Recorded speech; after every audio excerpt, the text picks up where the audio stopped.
Good morning, everybody. How are you? I'm Janelle Wang. I'm with NBC Bay Area News. It's so great to be here. Welcome to CityBeat. First of all, I just want to say what a fantastic Super Bowl week. Did you guys have fun? That was amazing. I mean, amazing. I was so impressed by San Francisco.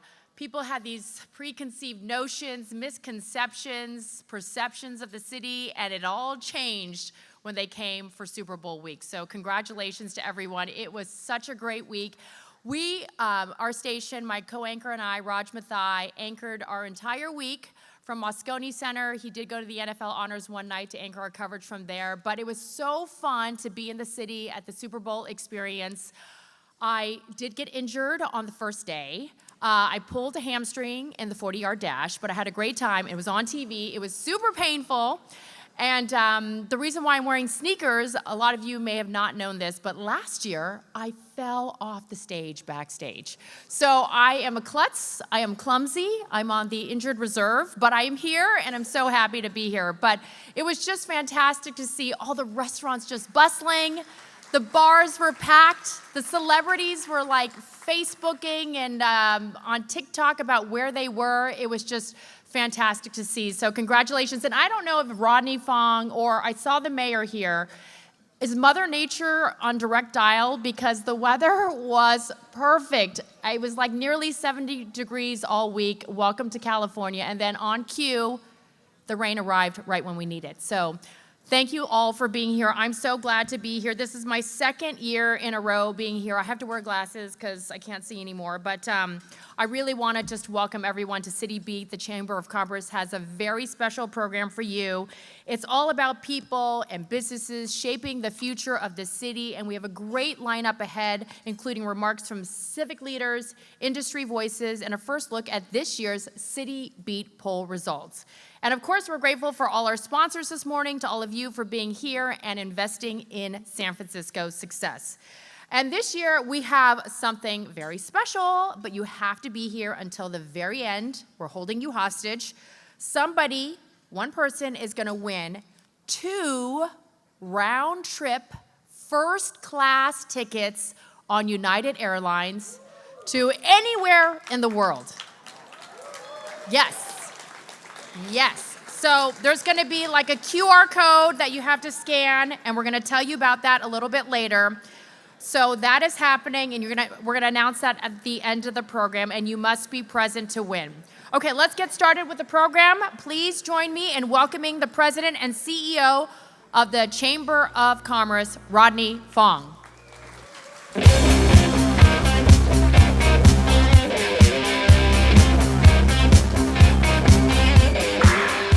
Just making sure Janelle gets off the stage properly.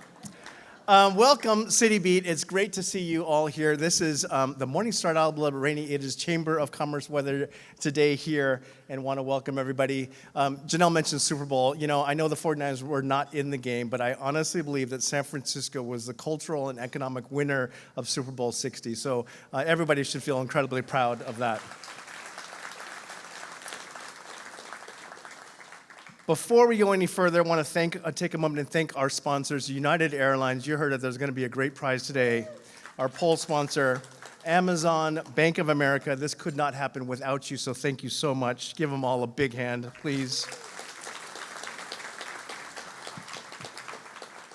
Want to thank our event production partners, Leadership San Francisco alumni. I know you guys are here.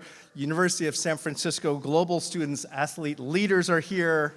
And all of you Chamber of Commerce members, appreciate you being here today. And our board of directors. Our board of directors are many in the room today. If you could please just stand up or raise your hand, give them a big hand. These people do a great job all year long and are so committed to San Francisco. Of course, we have a number of electeds and public servants in the room. I'm going to go through this list.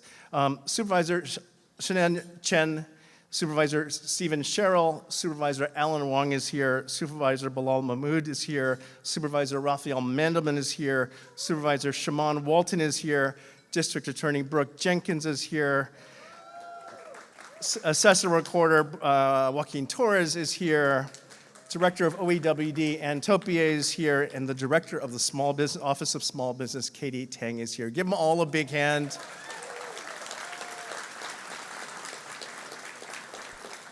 You know, it's been a heck of a year, and Thor Kozlowski is here as well. Thank you.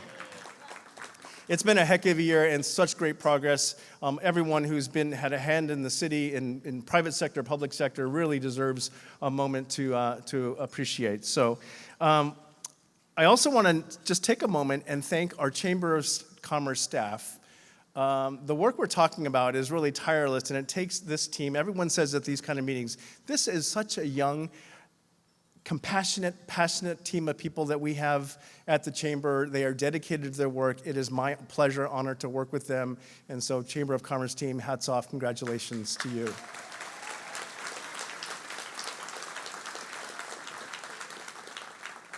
The theme this morning is Next is Now. And for innovators, entrepreneurs, it's pushing the boundaries and going beyond. For artists and makers, it's a call out to the city that the city still needs your unbridled creativity. For all of us, it's recognizing how far we've come and what it's going to take to keep us going forward. This year's poll, which you're about to see in a few minutes, San Franciscans are beyond optimistic. For the first time in many years, business leaders, community leaders, and everyday people are seeing the improvements of the very basics: safety, cleanliness, a strong economy. We are here to celebrate because you did not give up on San Francisco. And that's really important to remember. All of us on the streets here, San Francisco is much better than I thought. We're hearing that. Our convention centers are busier than ever. Travelers from around the world and just from across the Bay are feeling safer and having confidence in our city. Our hotels continue to recover, and our small businesses downtown across all the neighborhoods are feeling the boost. It goes without saying that we need give much credit to our mayor, Mayor Daniel Lurie, and this current board of supervisors for leaning into, yes, give them a big hand.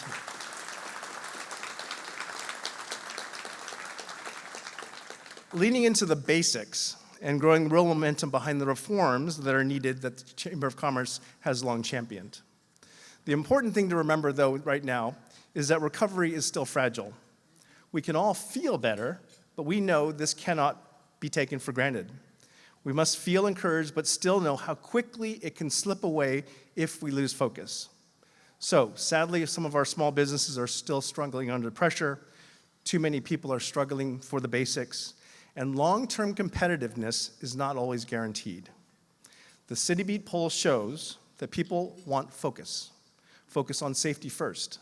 Focus on getting the downtown working again. Focus on helping small businesses survive and grow. And focus on the infrastructure, systems, and services that make everyday life possible here in San Francisco. So now is the moment for all of us to lead.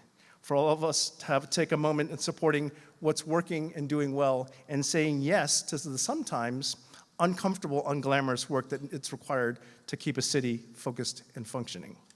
So when we say next is now, we're not just talking about this year or next year. We're talking about collectively, where does San Francisco collectively want to be in 5, 10, 15 years from now? A city that we want our kids to grow up in, a city that we want to hand off to the next generation. And so the choices we make today are the ones that are going to shape our legacy. That focus on foundations is why I'm proud to announce that today, the San Francisco Chamber of Commerce is officially endorsing both regional transit funding measure and our local transit funding measure.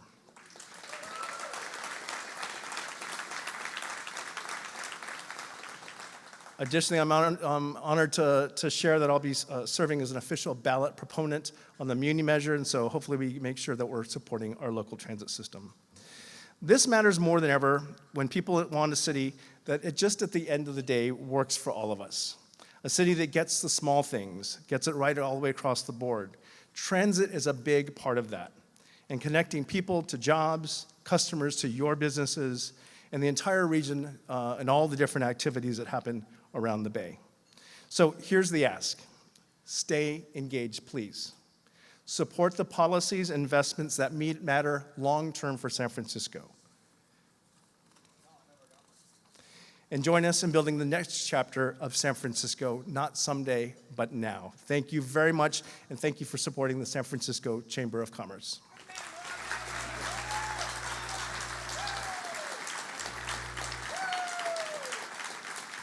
It is now my pleasure to welcome to the stage for his second time at the CityBeat Breakfast, the 46th Mayor of San Francisco, Mayor Daniel Lurie.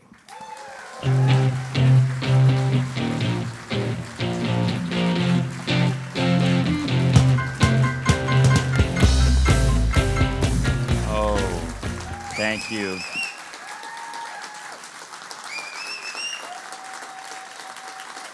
Thank you. I appreciate that. Thank you. All right, you got a long program, so let's get going. Rodney, thank you and your team and the Chamber for the work you do every day to move San Francisco forward. We finally got our city moving in the right direction again. But now it's time to put our foot on the accelerator. Just a few days ago, as Janelle said, the eyes of the world were on our city for Super Bowl week. With final economic impact numbers still coming in, estimates say that almost $500 million was spent in San Francisco alone during the week. Approximately 1.3 million passengers came into SFO for Super Bowl week. Let's go SFO. And searches for San Francisco on hotel platforms were up 350% year over year. I want to thank the hard work of our city teams, our first responders, our transit operators, hospitality workers, and the strong coordination with many of you in this room, our private sector partners. We got to show off who we really are. The city was busy, the streets were alive, Market Street was unlike anything I have seen in decades. Events ran smoothly, and San Francisco showed up and showed out. We also happened to have some Chamber of Commerce weather, as Janelle said. And by the way, I said this, I talked to the commissioner a couple days before he came in, and I did see the weather report. And I told him, I'm only in charge of one thing, and that's the weather. And we delivered.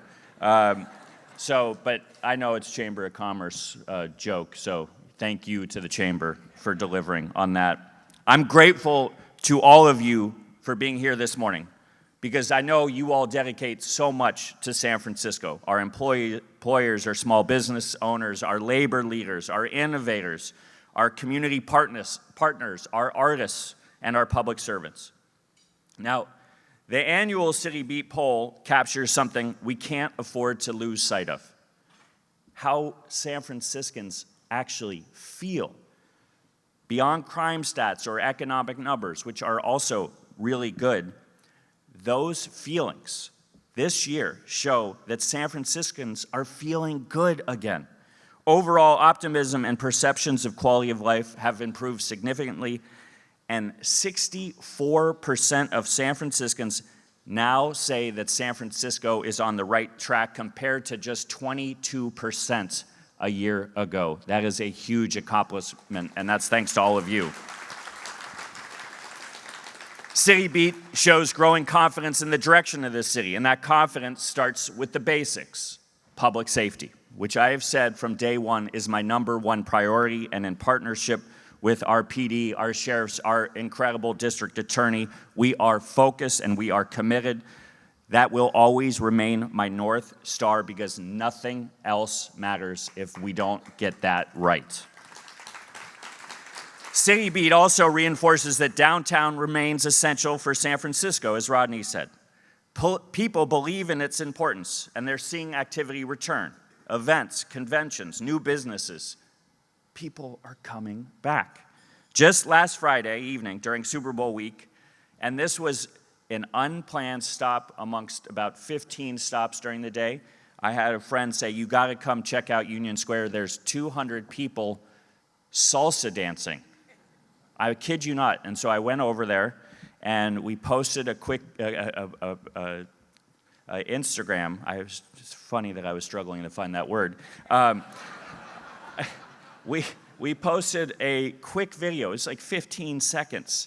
And believe it or not, that simple video is literally the most viewed thing that I have put up in 13 months. 1.6 million views. Yeah.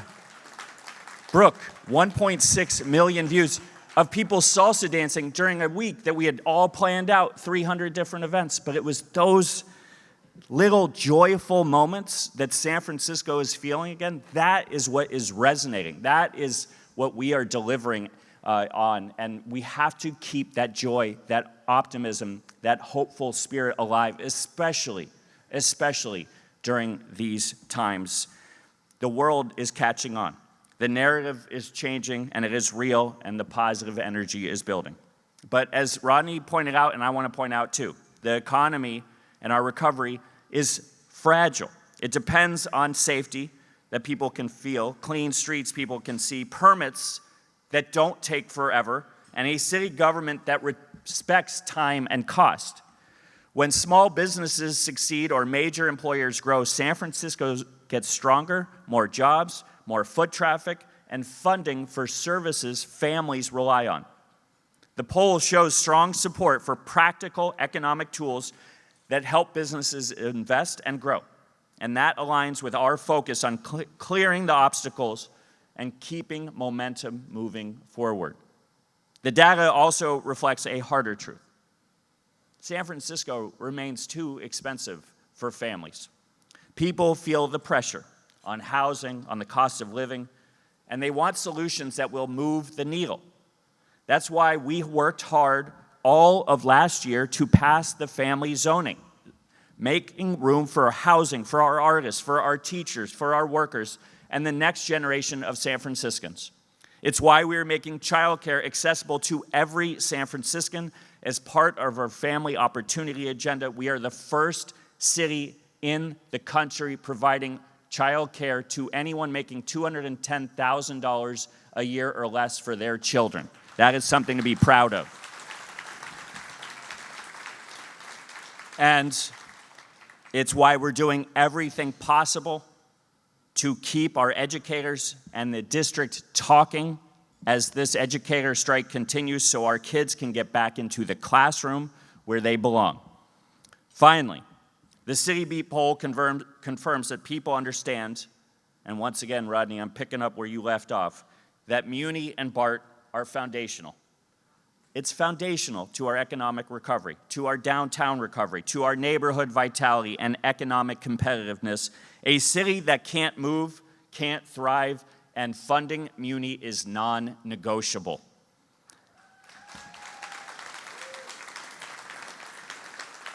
That's why over the past year we brought together stakeholders who don't always agree to build a responsible plan to stabilize and strengthen Muni, protecting riders, small businesses, and taxpayers.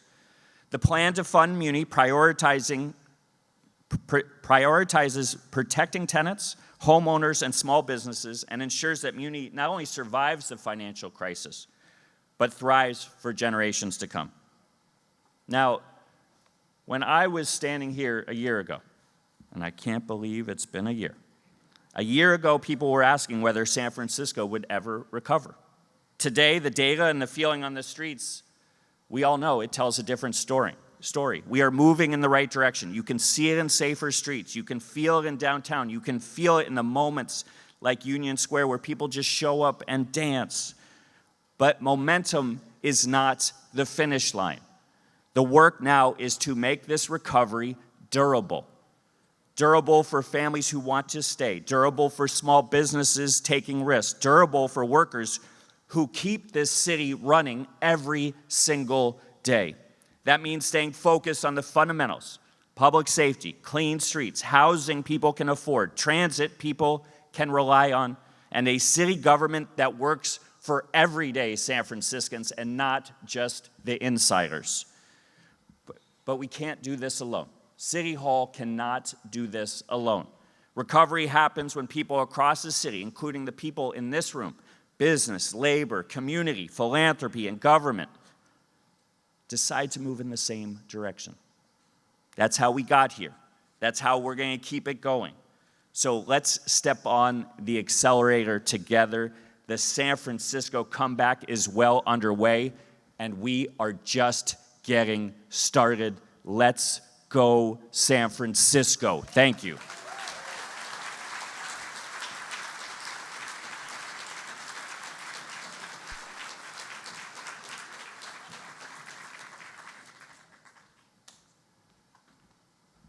Thank you so much, Mayor. Let's keep this momentum going and the joyful vibes going. And Rodney, thank you so much too. San Francisco is truly in great hands. We've seen such an amazing progress in the past year since Mayor Lurie took the helm. So thank you both for everything.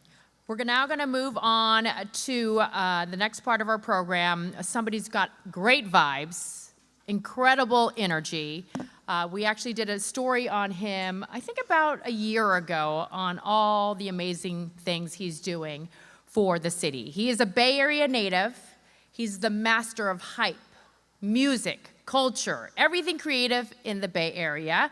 And he's freshly back from a Grammy-winning trip in LA, the Grammys back on February 1st. And this company is investing in downtown, bringing more music and excitement to where the city needs it most. Please welcome and give it up for the president and CEO of Empire, Ghazi Shami.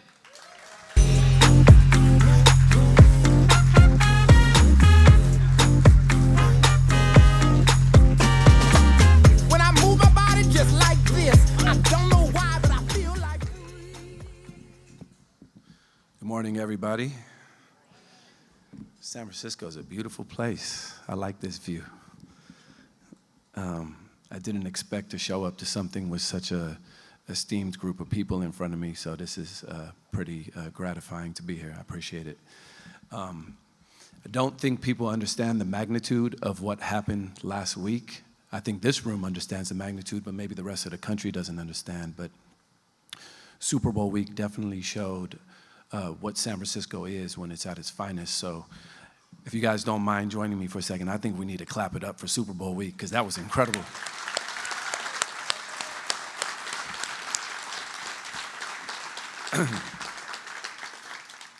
I might reiterate a couple of the things that she said, but I wrote a small speech while I was sitting there at the table, so hopefully it resonates. My name is Ghazi Shami. I'm the child of San Francisco. I was literally born in Children's Hospital and educated at SF State. I was musically seasoned in the streets of Soma, Potrero Hill, and the Tenderloin. And in 2010, I founded Empire in Potrero Hill, which is the neighborhood I was born in. My family was immigrants by way of Ellis Island, and somehow, some way, they found themselves to that little blue bubble on Potrero Hill where the sun shines.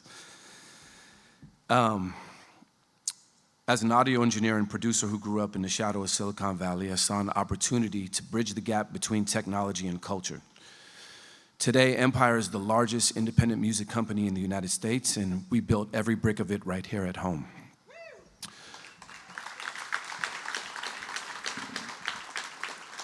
San Francisco once provided the literal backbone of the modern music business.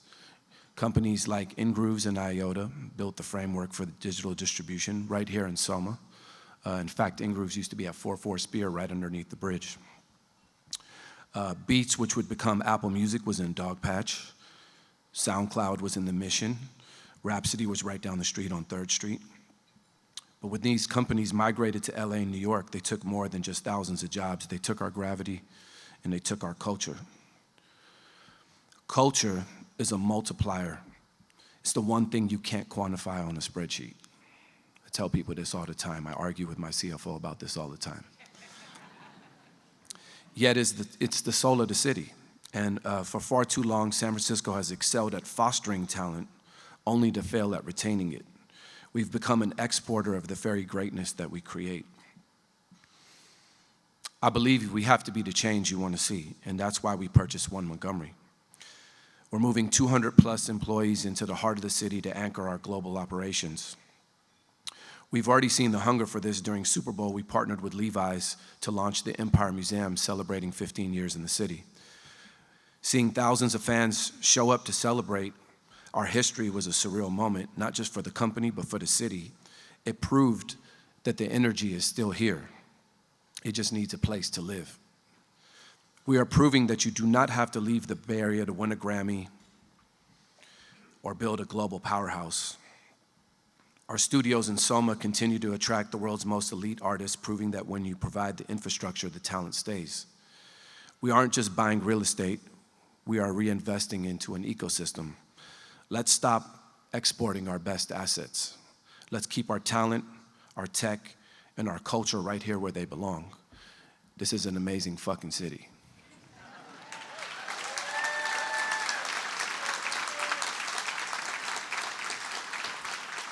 Yeah, excuse the language, but I travel all over the world and I tell people this is one of the only places where you might run into Steve Wozniak at a Warriors game and you might bump into a bum that's chilling in downtown but maybe invented the Apple IIe.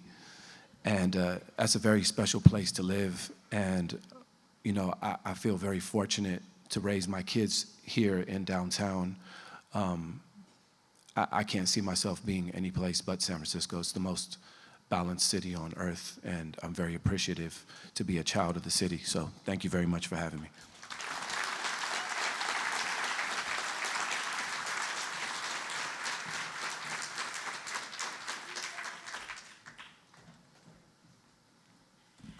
Thank you, Ghazi, and congratulations on all your success and reinvesting in San Francisco. And I want a tour. He's the HQ headquarters now in this historic Montgomery building, so just steps from the Chamber of Commerce. So it's just wonderful to see. Thank you so much, Ghazi.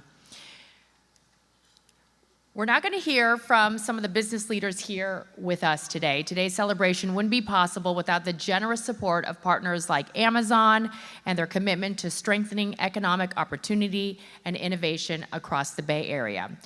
Our next speaker has helped shape some of the most consequential tech policy in the state with 20 years of leadership across government and industry focused on partnerships, forward-looking policy, and inclusive economic growth. Representing Amazon, please join me in welcoming Sally Kay, Amazon's Head of California Public Policy and Community Engagement. Girls, we run this mother. Yeah. Girls, we run this mother. Yeah. Thank you for that song choice. I love that. Good morning, CityBeat. My name is Sally Kay, and I lead Amazon's public policy and community engagement throughout the state of California. And I'm so happy to be with you today. Amazon has invested in San Francisco for many, many years.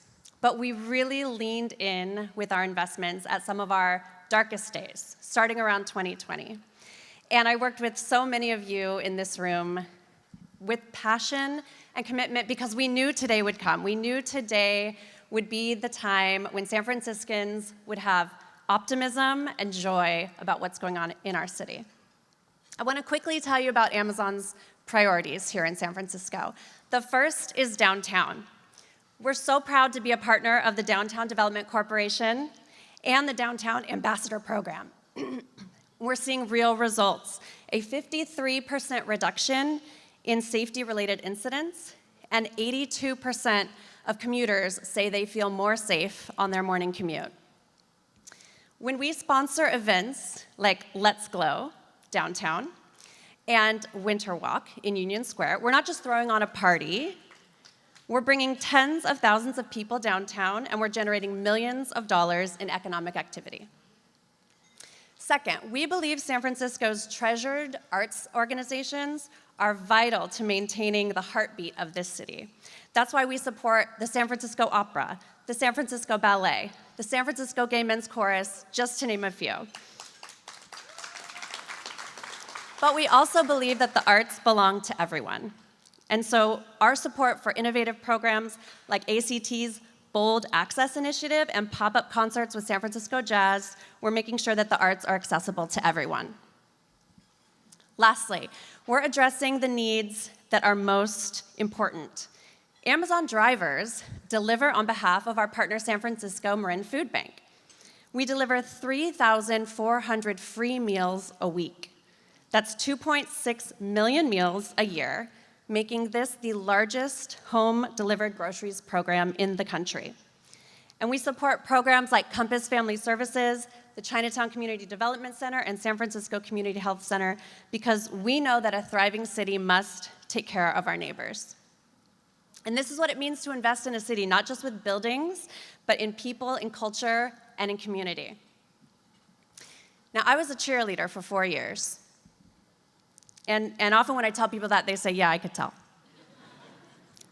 But something that people get wrong about cheerleaders is that they think that we are cheering on the athletes, the ones on the field, the ones doing the hard work. And that's mostly true. But the real job of a cheerleader is to look to the crowd, to the folks on the sidelines, to teach them, to model to them how to cheer on the people making the tough calls. And in doing so, we amplify our voice by multiplying the effect of all of us together. We don't just cheer when we're winning.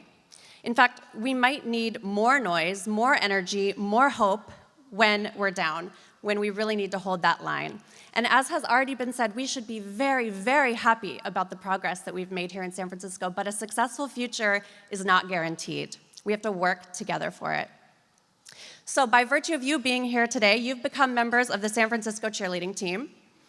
That means you are responsible to cheer and maintain the vibes, yes, but even more importantly, to model for others in our community how to invest, innovate, cultivate community, and make San Francisco the best place to live and work. Thank you.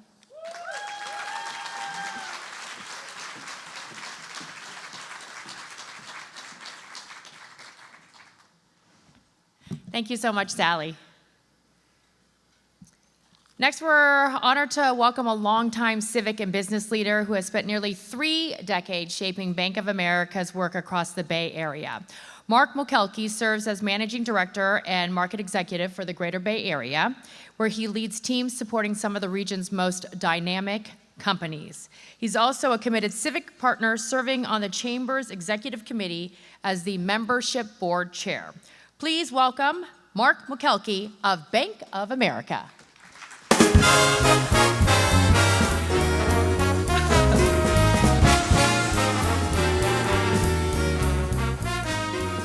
Thank you, Janelle. Thank you for getting my name right.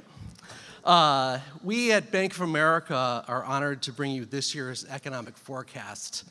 We pride ourselves on delivering the very best in thought leadership here in San Francisco over the past 120 years. And we think this morning is going to be no different. Keep the tradition going.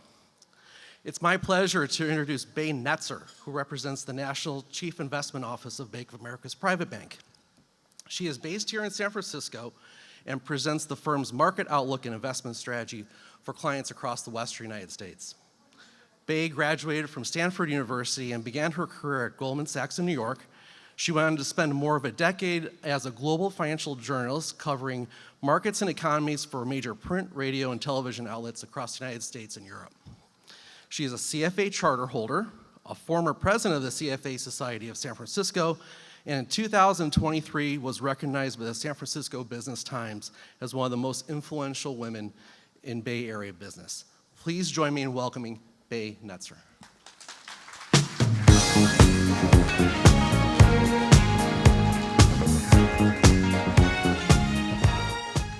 All right, thank you, Mark. Good morning, everyone. See if we can get my deck up here. Is anybody seeing a deck? There we go. Oh, disclosures, you don't want to see that.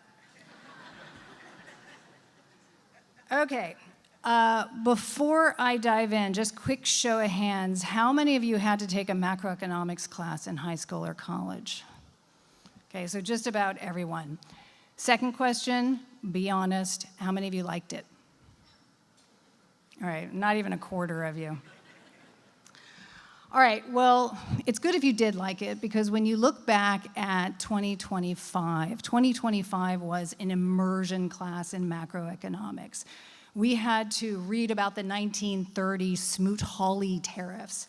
We had to remember the comparative advantage rule of trade and try to understand the tax and spending implications of the one big beautiful bill. And the thing is, you can read all those headlines, you can dig into all the details, But if you try to understand whether or not you'll be better off at the end of the day, you're going to feel like your head's going to explode. So the good news for all of us is that B of A Global Research has 675 analysts who do that work for us. And the advantage of that scale, of the breadth of topics that they cover, and the depth of expertise that each analyst has, is that it allows us to see the forest for the trees. So that's what I'm going to give you today. I'm going to give you the top 3 takeaways from B of A's outlook for 2026. And these will include our forecast for economic growth, for inflation, for the path of interest rates, because those really are the things that determine whether or not you're better off at the end of the day. Okay, so 3 takeaways. Takeaway number 1, I am really, really sorry to be the buzzkill on this, but despite this morning's very solid job numbers, job growth and hiring across the broader economy of the United States has stalled.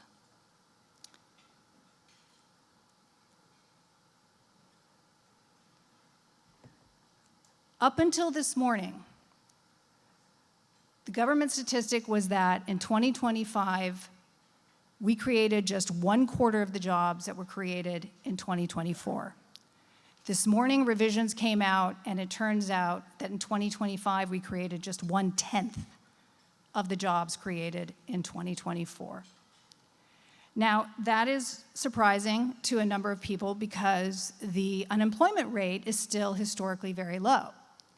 But that is because our overall labor force has shrunk in size. We have an aging demographic, baby boomers are retiring, and last year we lost over 1 million foreign-born workers because of visa cancellations, because of deportations.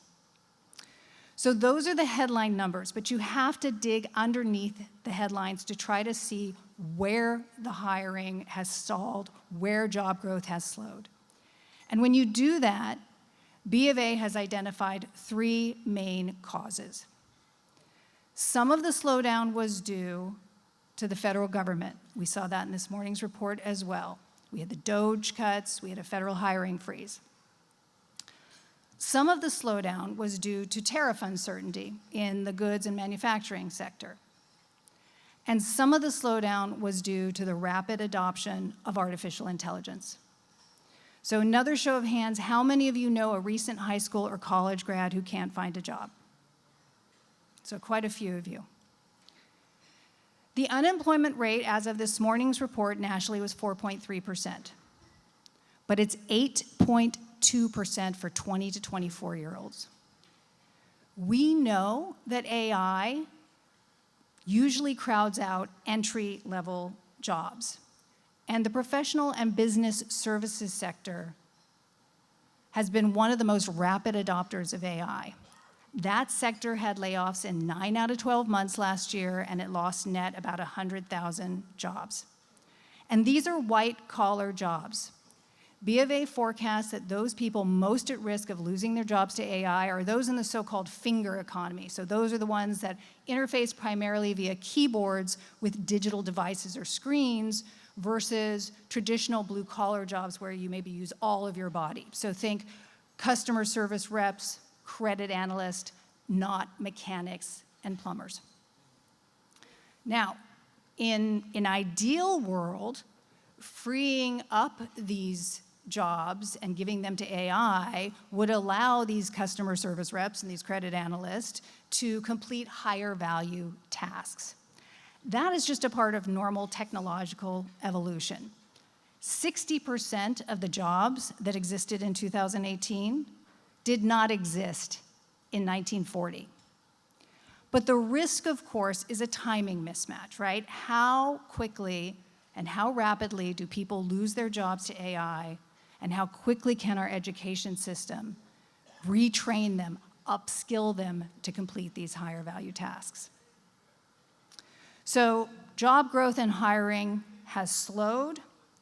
What about inflation? This is takeaway number 2.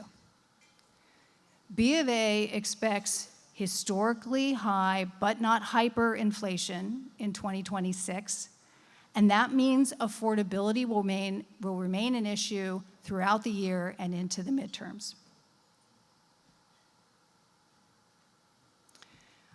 Inflation was sticky in 2025. We started the year at 3% year-over-year inflation. We ended the year at about 2.7, 2.8% year-over-year inflation. That's historically high. It's not hyperinflation. It's definitely above the Fed's target of 2%. This year, we expect just about the exact same rate of inflation, 2.8%, on average. The problem is not the average. The problem are the goods and services increasing faster than average. We know that the lowest income households in the United States devote about 75% of their consumer spending budget to basic necessities. And the problem is that a lot of the basic goods and services increased in price faster than average. So I'll give you some examples. Food prices last year up 3%. Medical care, 3.5%. Trash collection, water, and sewer services, 4.7%. Food, water, medical care, those are basic necessities. And that is one of the reasons we expect to see these affordability challenges continue throughout this year. Okay, because we expect inflation to be sticky, we don't expect the Fed to be in a big rush to cut rates. B of A is forecasting just 2 quarter-point cuts after Fed Chair Powell's term ends in May. We expect a cut in June and a cut in July. That means we would end the year with a Fed funds rate of about 3 to 3.25%. Now, for those of you concerned with housing affordability, remember the Fed doesn't control mortgage rates. The Fed funds rate doesn't control mortgage rates. Mortgage rates go to a spread over the U.S. 10-year Treasury. B of A forecasts that the 10-year U.S. Treasury throughout this year will be range-bound at about 4.25%. That means that 30-year fixed-rate mortgage rates should be range-bound at around 6.25%. And at that rate, barring any other changes to address affordability in the housing market, we're going to continue to see housing affordability remain a theme. Okay, so lackluster job market, sticky inflation, affordability challenges, does that mean recession? Actually, B of A is forecasting a multi-year economic boom. This is your third and final takeaway. There are 2 incredibly strong drivers that have a lot of momentum that are going to propel economic growth forward despite the lackluster job market, despite the higher sticky inflation, despite the affordability challenges. And that is creating what we call a K-shaped economy. So think of the letter K, one arm going up, one arm going down.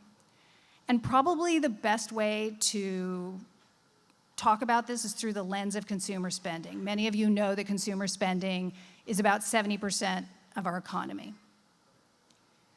The most important thing to understand about U.S. consumer spending right now is that the driver of growth has shifted from wages to wealth.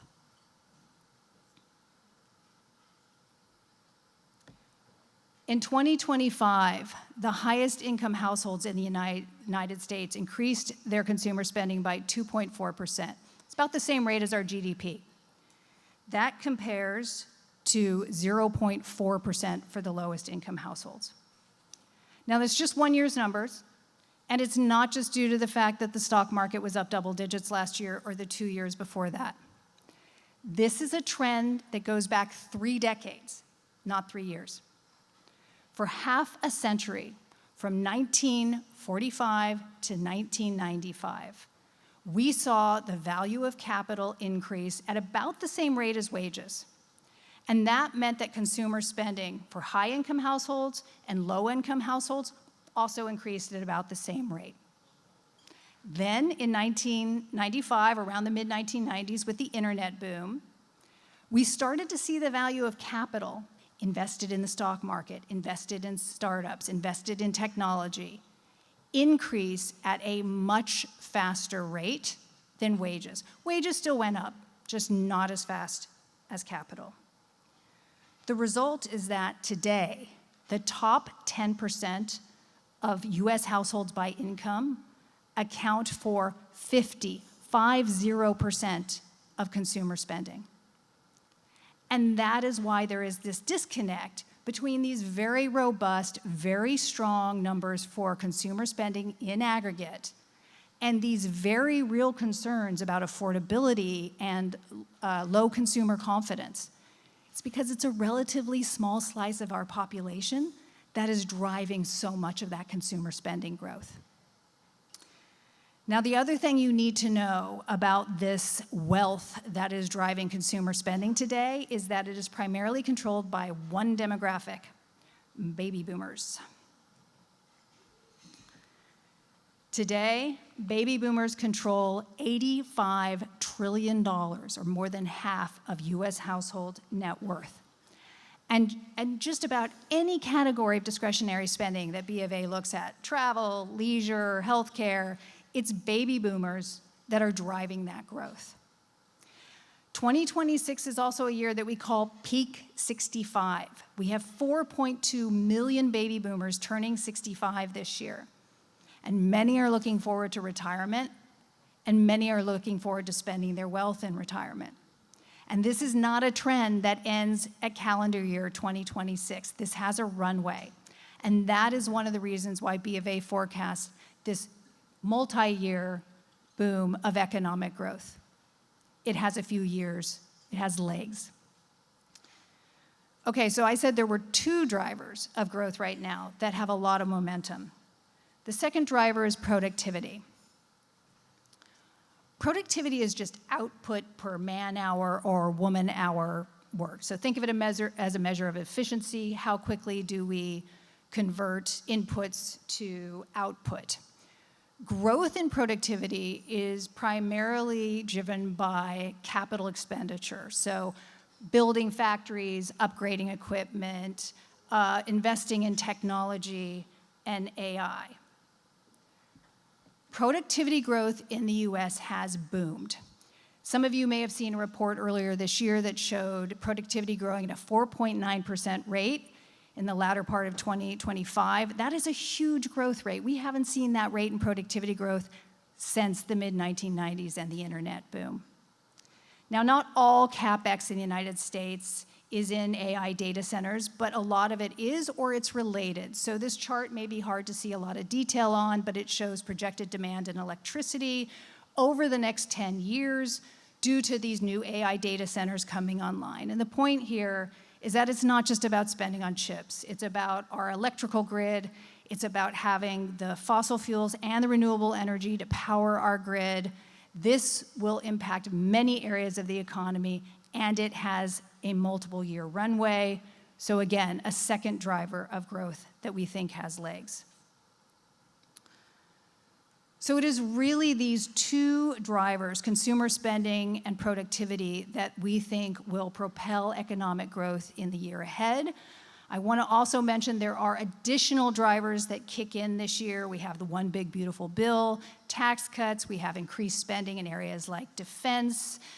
We may have those two tax cuts that are rate cuts that I mentioned. So our forecast right now is for 2.4% economic growth, real economic growth this year. That is above trend. When you add in our inflation estimate, you could see above 5% nominal GDP growth. That is quite high. The challenge is going to be opening the doors for those at risk of losing their jobs to AI, for the next generation, for the millennials, for the Gen Z, to participate in the years ahead in that strong economic growth that we see building momentum. I hope that was helpful. Thank you for your time.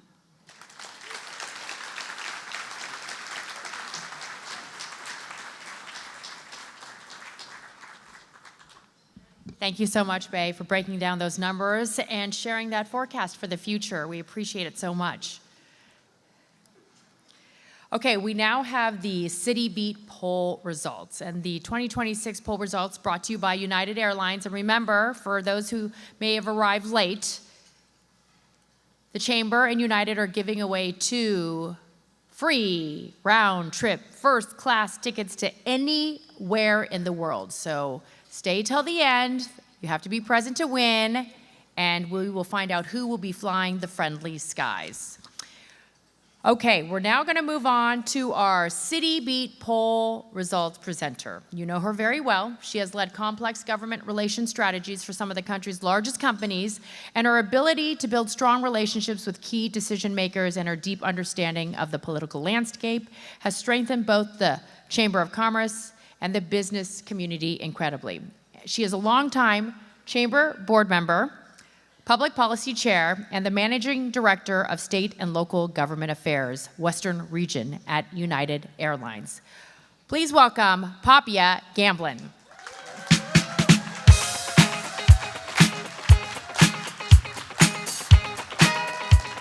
Good morning, everyone. I'm so excited to be here with all of you today at CityBeat. As you know, we always present this CityBeat poll on behalf of United Airlines.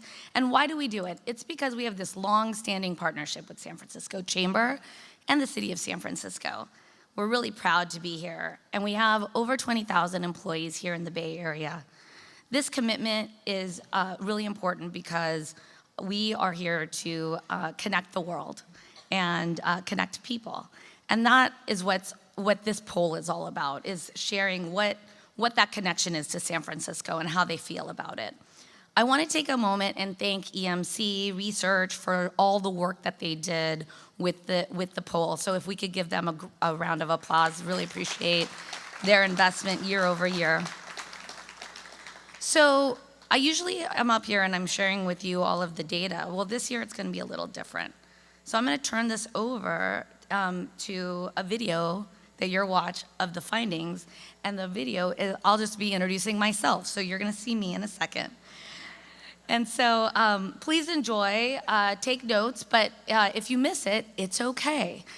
This is on the San Francisco website, the San Francisco Chamber's website, and it will live on. So if you miss anything, you want to hear more of me, please watch it, share it with your friends. It's going to be really important to share because this year is all about optimism. There is joy in San Francisco, and you're going to hear a lot about it. So thank you so much. Looking forward to hearing more results, and we'll see you later when we announce the winner. Thanks, everyone.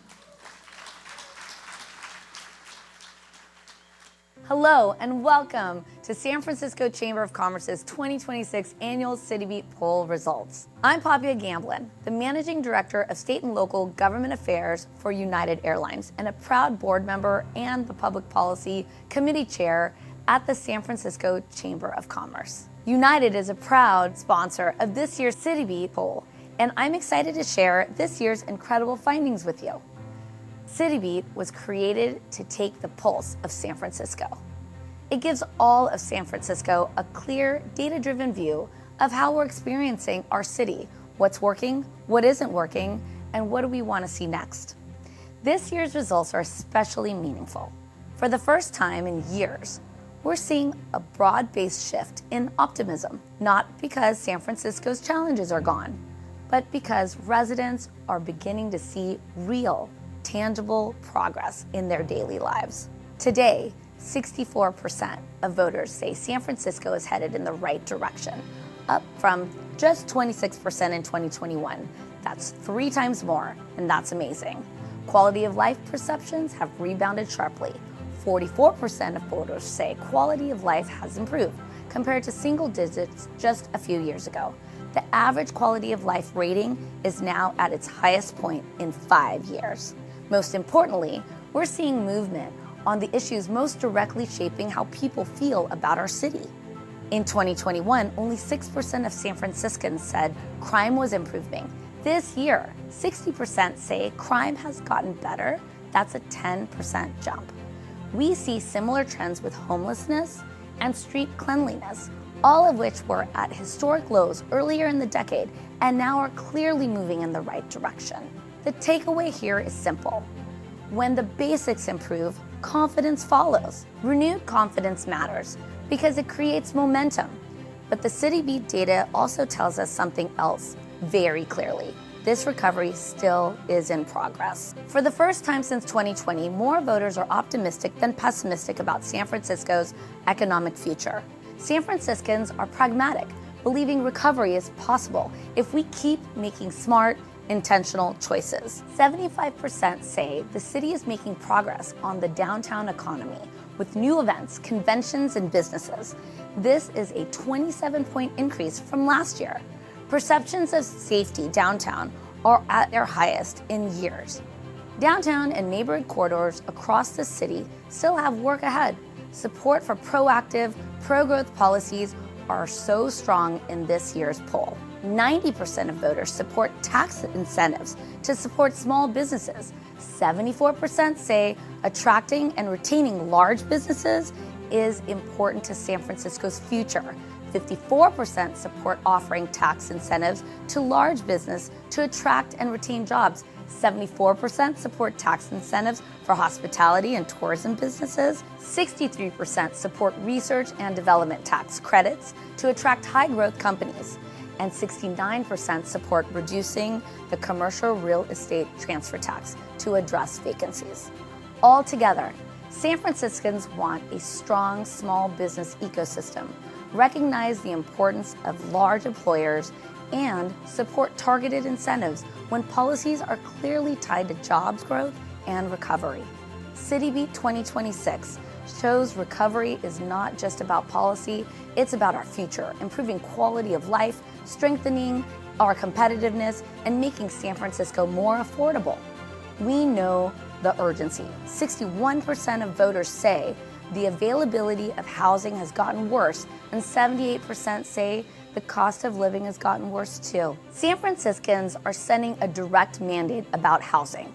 80% support making it easier to build housing. San Franciscans similarly want to address transit this year. A staggering 91% of voters agree that quality Muni and BART service is essential to San Francisco's future. 80% further say protecting transit from significant cuts is important, and 69% support funding transit even if it requires new revenue. Voters overwhelmingly also support maintaining San Francisco International Airport status as a global hub. They understand that SFO is essential economic infrastructure, supporting tourism, business travel, conventions, and jobs across the region. Long-term investments at SFO, like those made by United Airlines, are critical to ensure San Francisco remains connected to the world, competitive for global business, and well-positioned for long-term growth. Finally, there's what we call human infrastructure. Voters place a high priority on disaster preparedness, police officers, effective government, and public services that actually function. This is about trust. Trust that the city will show up, respond, and deliver when it matters. The optimism we see in the CityBeat 2026 is not accidental. It's earned. This data reflects the summation of hard choices, course correction, and a renewed focus on fundamentals. San Franciscans are realistic about the challenges ahead, but they are also ready to back solutions that work. We've stabilized the foundation. Recovery is underway, and now the next phase is ours to build. Let's go, San Francisco.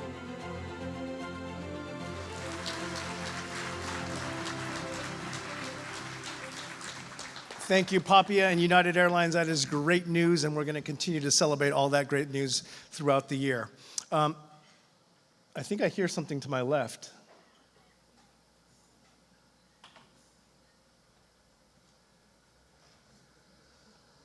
This is Dot.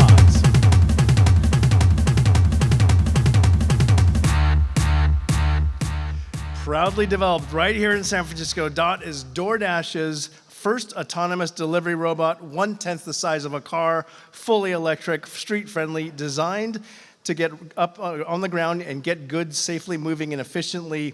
It's a perfect example of how in San Francisco, next is now. Dot, are you on stage with me?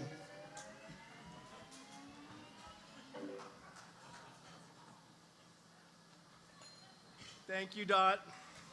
Give Don a big hand.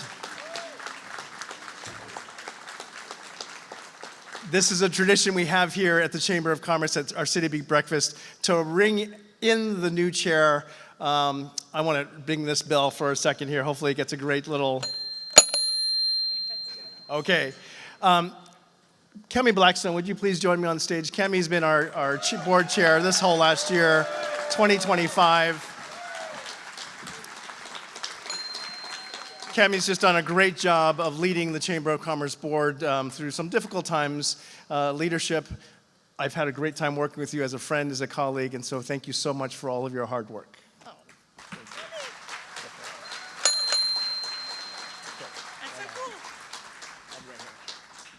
Thank you, Rodney. And Dot, don't you have like a delivery to make or something? Is there anything else in there? I don't know. You can hang out. You can hang out. Thank you, everyone, for being here. It looks so bashful. Now I feel bad. Okay. Thank you for being here. And I know everyone bought a ticket for breakfast, but we've thrown in the view for free. I know it's a little bit cloudy, but San Francisco always shining brightly at CityBeat. So last year at this breakfast, I challenged all of you to fall back in love with San Francisco by, I gave you some suggestions to visit some small businesses. So, pop quiz, who visited Holy Nada and got an egg pastel? Yay, okay, you guys can cheer, yay. And who went to catch a drag show at the Oasis? Okay, great. Well, I've got more suggestions all the time, and I can't wait to hear yours. I think next year it'll be going to Dante's Inferno, which is opening up Market Street at Goff someday soon. Multi-level entertainment. Love to see all those small businesses opening up.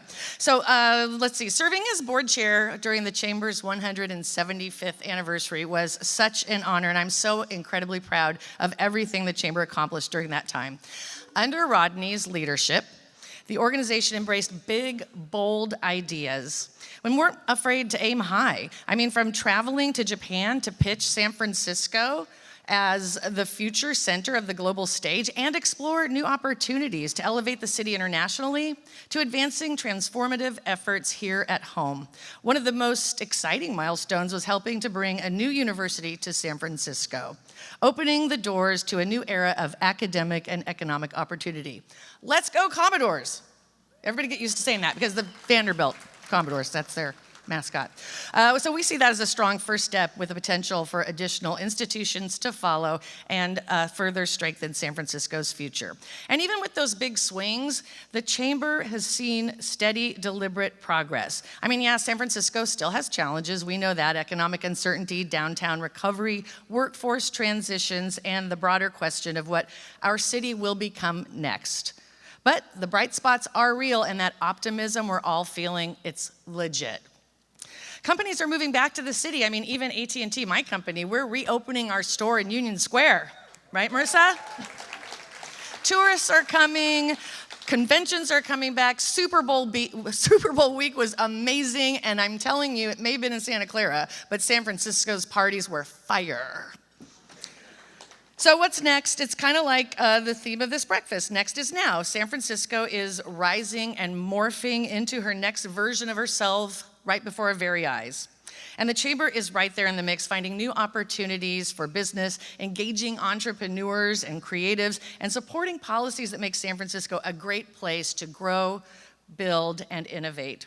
And the Chamber is committed to being a constructive force, focused not just on the nostalgia for what San Francisco was, but confident in what San Francisco can be. Next and now. And even though we can't predict the future, I can promise you this. The Chamber will continue to champion a business-friendly climate where innovation thrives, opportunity is inclusive, and San Francisco remains one of the world's great economic centers. So, reviewing my last year, I want to say thank you so much, Rodney Fong, Executive Director and CEO of the Chamber. Thank you for your vision, for your moonshots, and your unshakable love for this city and all the businesses and people that make it so special. I want to thank the Chamber's staff for all your professionalism, your creativity, your follow-through, your great parties, and your ability to turn strategy into action. You are the engine behind everything that we accomplish. And to my fellow board members, thank you for your time, your perspective, Your judgment matters more than most people realize. This organization benefits every day from your leadership. And to all the members and everyone here, thank you for believing in San Francisco. Thank you for investing in San Francisco. And thank you for cheering on San Francisco. We all benefit from your engagement. And now I get to introduce your next chair of the Chamber of Commerce Board of Directors. Very exciting. Let's see. Sorry. I had to read off this. Noah has been with the Chamber for 5 years. That part I knew off the top of my head. And she is a partner at the very prestigious law firm of Pillsbury, where she is a trusted advisor to her clients, navigating complex business transactions with a focus on commercial real estate and the sports industry. She counsels leading participants across both sectors, including private equity firms, professional sports teams, and real estate developers and owners, helping them achieve their strategic goals through collaborative, creative, and commercially grounded legal solutions. As one of her clients said, Noah is excellent at simplifying complex matters, which is exactly why she's been such a great board member all these years and the perfect person to lead the chamber through what's next and now. Ladies and gentlemen, please put your hands together for Noah Clark.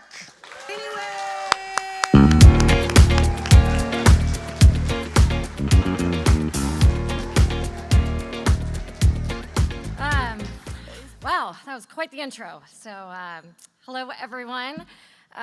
Thank you all for joining the 2026 City Beat Breakfast. It's great to have you here. It's a full house and it's exciting. So for those who I have not met, my name is Noah Clark, and I am the new incoming chair of the San Francisco Chamber of Commerce. I am going to, thanks. I'm going to make this brief because we are very committed to staying on time. But first, I do want to thank Cami for her leadership and commitment to the Chamber.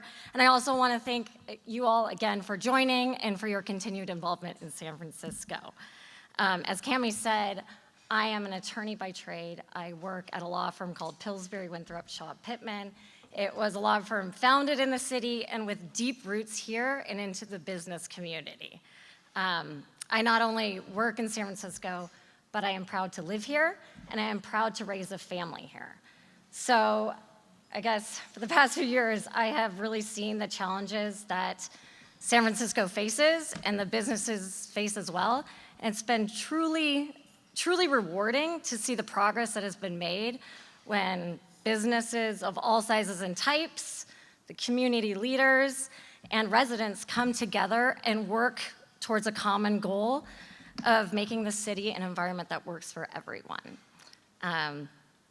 One more plug for this past weekend.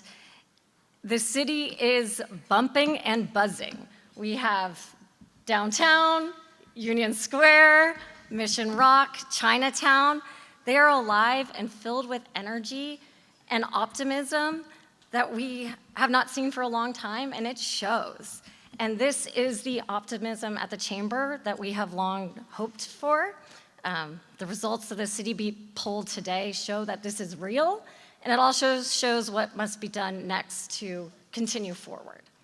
The goal of the Chamber is really to support this momentum, continue this optimism, and really, I guess as the mayor said, put our foot on the gas pedal and continue it forward. So that is why I'm generally excited about the year ahead, and I'm optimistic about the progress that we all can continue to drive together for our city. So thank you all for my fellow board members and the members of the Chamber for your commitment and ongoing engagement. Thank you to the broader business community for stepping up, and thank you all for choosing San Francisco. I look forward to this year and what's next. Thank you all.